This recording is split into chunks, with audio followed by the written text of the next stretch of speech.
Mapalad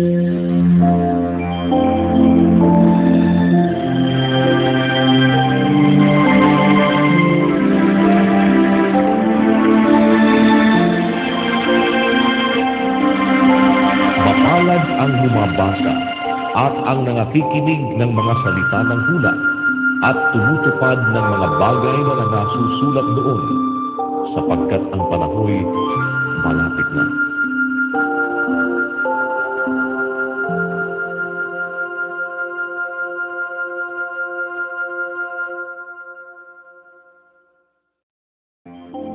Kolosas Kapitulo 4. Mga Panginoon, gawin ninyo sa inyong mga alipin ang matuwid at katampatan, yamang nalalaman ninyo na kayo naman ay mayroon ding isang Panginoon sa langit.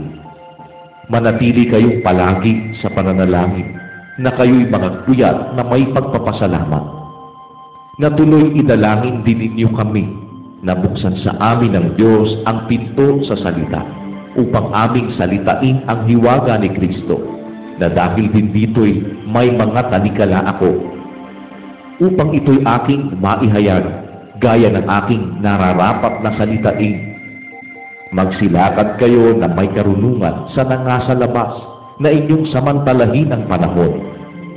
Ang inyong pananalita naway laging may biyaya, na magkalasang asin, upang inyong maalaman kung ano ang nararapat ninyong isagot sa bawat isa.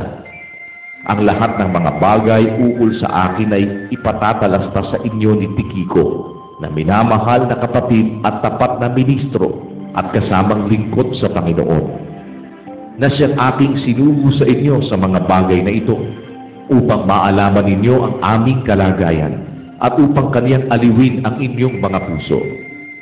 Nakasama ni Onesimo, tapat at minamahal na kapatid, na siya'y isa sa inyo. Sila ang magpapatalasta sa inyo ng lahat ng mga bagay na nangyayari din. Binabati kayo ni Aristarco, na kasama ko sa bilangguan, at ni Marcos na pinsan ni Bernabe. Tungkol sa kanya'y tinanggap na ninyo ang mga utos. Kung paririyan siya sa inyo, ay inyong tanggapin. At si Jesus na tinatawag na husto, na pawang sa pagtutulig, ang mga ito lamang ang aking kamanggagawa sa kaharian ng Diyos, mga taong naging kaaliwan ko. Binabati kayo ni Epafras, na isa sa inyo, na lingkod ni Kristo Jesus, na siyang laging nagsisikap dahil sa inyo sa kanyang pananalangin, upang kayo'y magsitatag na mga sakdal at lubos na tiwasay sa lahat na kalooban ng Diyos. Sapagkat siya'y binibigyan kong patotoo, na siya'y totoong nagpapagal sa inyo, at sa nangasa Laodicea at sa nangasa Hierapolis.